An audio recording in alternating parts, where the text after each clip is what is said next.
Dear student, today we are going to study the second unit of compiler, that is parsing techniques.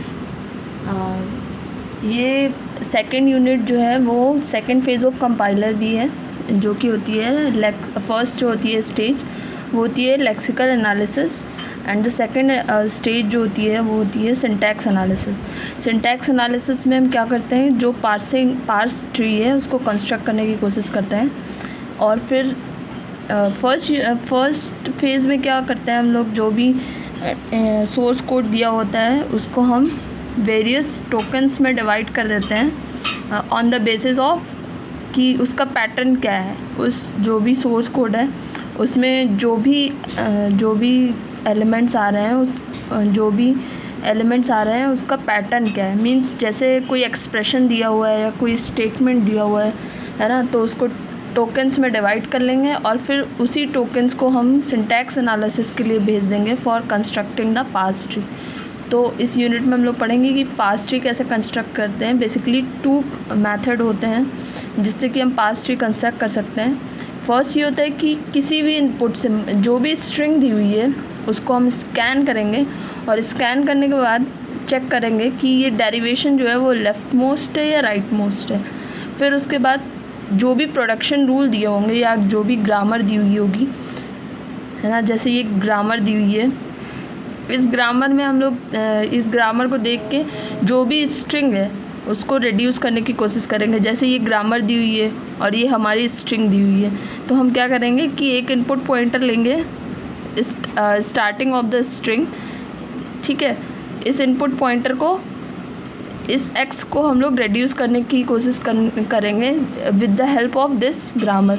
तो यहाँ से start हो रहा है s derives x p z. तो हम क्या करेंगे, पार्स ट्री कंस्ट्रक्ट करेंगे s derives x p z, है ना. फिर उसके बाद हमें x मिल गया तो इस पॉइंटर को हम लोग एक मूव करा देंगे अहेड और हमें क्या मिला इसके बाद y. तो अब हमें y करना है, y को डिराइव करना है. तो y कहाँ से डिराइव हो रहा है, p डिराइव y w और y. तो फर्स्ट वाला प्रोडक्शन लेके देखेंगे हम लोग, तो ये क्या हो जाएगा, p derive y and w.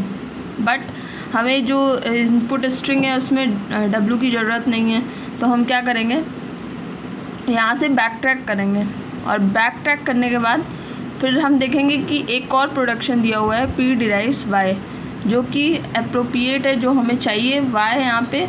और तो ये क्या हो जाएगा, x y और z, जो कि हमारी इनपुट स्ट्रिंग है. और हमें इसी तरह से हम पार्स ट्री कंस्ट्रक्ट कर लेंगे. ये देखिए नेक्स्ट थर्ड स्टेप जो दिया हुआ है इसमें, है ना. तो सबसे पहले क्या करेंगे, इनपुट स्ट्रिंग जो भी है उसको स्कैन करेंगे और आइडेंटिफाई करेंगे कि ये लेफ़्ट मोस्ट है या राइट मोस्ट. फिर जो भी प्रोडक्शन रूल दिए हैं उसके हिसाब से हम चूज़ करके पार्स ट्री कंस्ट्रक्ट करने की कोशिश करेंगे. बेसिकली 2 अप्रोच होती है पार्सिंग की. फर्स्ट होती है टॉप डाउन और दूसरी होती है bottom up. Top down parsing में क्या होता है कि हम किसी भी पार्सिंग को कैसे कंस्ट्रक्ट करेंगे, फ्रॉम द रूट से स्टार्ट करेंगे और लीव्स तक हम लोग डिराइव करते जाएंगे उस पार्स ट्री को, ठीक है. और बॉटम अप में जस्ट अपोजिट लिखा हुआ है, when parse tree is constructed from leaves to root then such type of parser is called bottom up parser, ठीक है. अब ये टॉप डाउन पार्सर जो होता है वो हम कैसे इसको कैसे कंस्ट्रक्ट करते हैं, लेफ़्ट मोस्ट डेरिवेशन से. और जो बॉटम अप पार्सर होता है उसको हम कैसे कंस्ट्रक्ट करते हैं with the help of right most derivation in reverse, ठीक है. ये दोनों चीज़ इसके भी कई टाइप्स होते हैं, पर अभी हम बेसिक पढ़ते हैं कि पार्सिंग की कौन कौन सी टेक्निक्स होती हैं. इसके बाद आता है कि प्रॉब्लम्स क्या होती है पार्सिंग में. फर्स्ट प्रॉब्लम होती है बैक ट्रैकिंग की. बैक ट्रैकिंग में क्या होता है कि अभी हम लोग देख रहे थे एक एग्जांपल जिसमें हम लोग को बैक ट्रैक करना पड़ रहा था. यहाँ सेकंड स्टेज पे देखो, यहाँ पे हमें क्या करना पड़ा था, ये वाली स्टेज हमारी, क्योंकि हमें डिराइव क्या करना था y, मगर यहाँ पे हमें मिल गया था y और w दोनों. तो हमें क्या करना पड़ा था, बैक ट्रैक करना पड़ा था इस कंडीशन में, है ना. तो ये थोड़ी सी प्रॉब्लम आ जाती है कभी कभी कि हम ये डिसाइड नहीं कर पाते हैं कि कौन सा प्रोडक्शन रूल जो है वो अप्रोप्रिएट है फॉर द गिवन स्ट्रिंग, है ना. तो इस केस में हम क्या करते हैं, कि बैक ट्रैक करते हैं, है ना। यहाँ से हमने बैक ट्रैक किया और ये थर्ड वाला जो प्रोडक्शन था P डिराइव्स Y, इसको कंसीडर किया। तो यहाँ तो ये प्रॉब्लम टॉप डाउन अप्रोच में आ जाती है कि हम ये डिसाइड नहीं कर पाते हैं कि कौन सा जो प्रोडक्शन रूल है वो अप्रोप्रिएट है फॉर अ गिवन स्ट्रिंग, ठीक है। जो सेकंड प्रॉब्लम होती है इसमें वो आती है लेफ़्ट रिकर्जन की।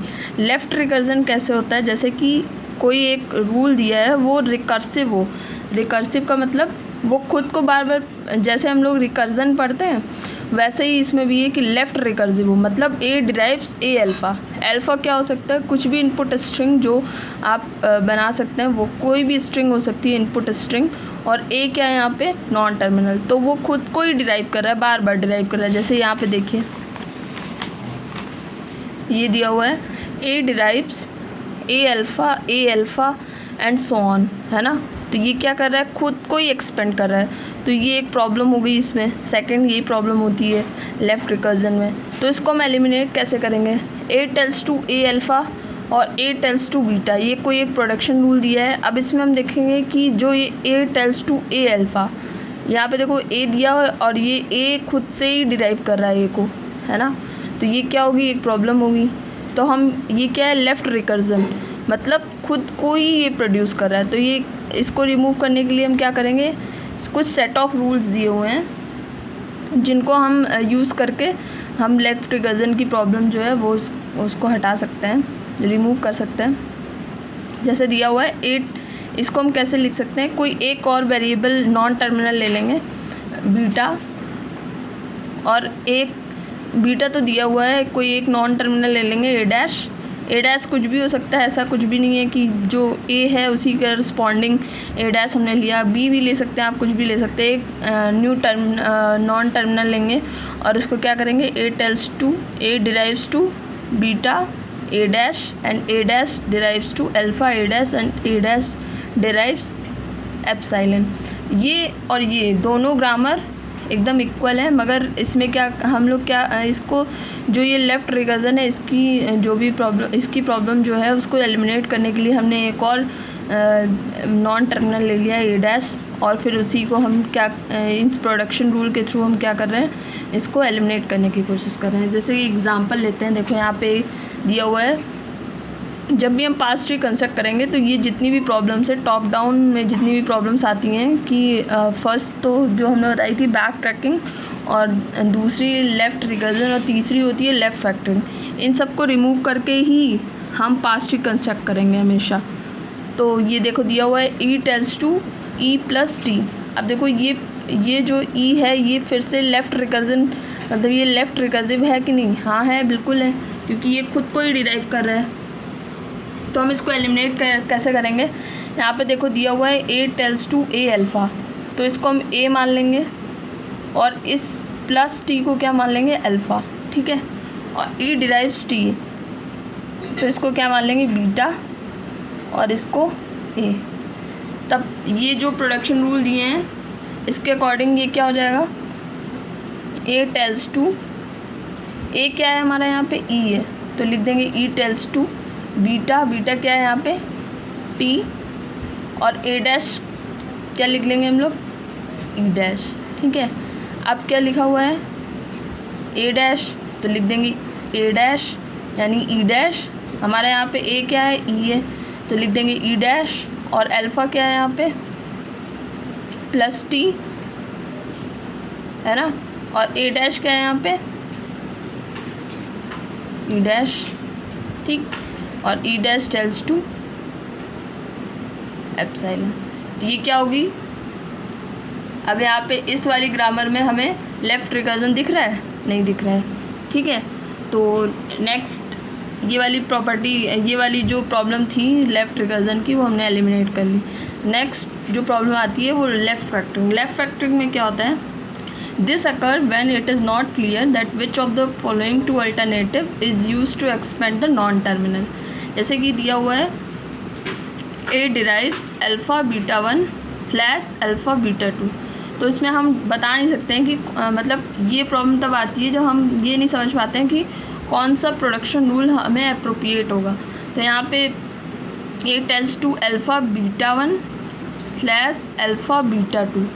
देखो इसमें क्या आ रहा है, यहाँ पे ये जो अल्फ़ा है वो तो सेम हो रहा है, मगर इन दोनों में क्या आ रहा है डिफरेंस। तो हम ये नहीं समझ पा रहे हैं कि कौन सा जो डेरिवेशन है वो हमें यूज़ करना है इन दोनों अल्टरनेटिव्स में। तो हम इसको कैसे एलिमिनेट करेंगे, ये तो बहुत आसान है। A tells to alpha A dash. Similarly यहाँ पे हमने कोई एक नया नॉन टर्मिनल ले लिया ए डैश, और इस अल्फ़ा को यहाँ पे लिख दिया अल्फ़ा ए डैश, और A dash tales to beta 1 beta 2। ठीक है, इसका एक एग्जांपल करते हैं। जैसे दिया हुआ है A tells to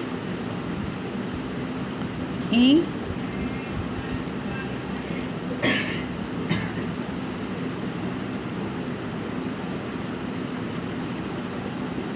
T1 T2 ए लिख लेते हैं, EB लिख लेते हैं। ठीक है, ये क्या हो जाएगा।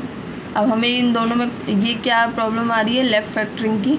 तो हम क्या करेंगे, ए टेल्स टू, अब ये क्या हो गया हमारा अल्फ़ा, ये क्या हो गया अल्फ़ा, इसको मान लेंगे क्या बीटा 1, इसको बीटा 2।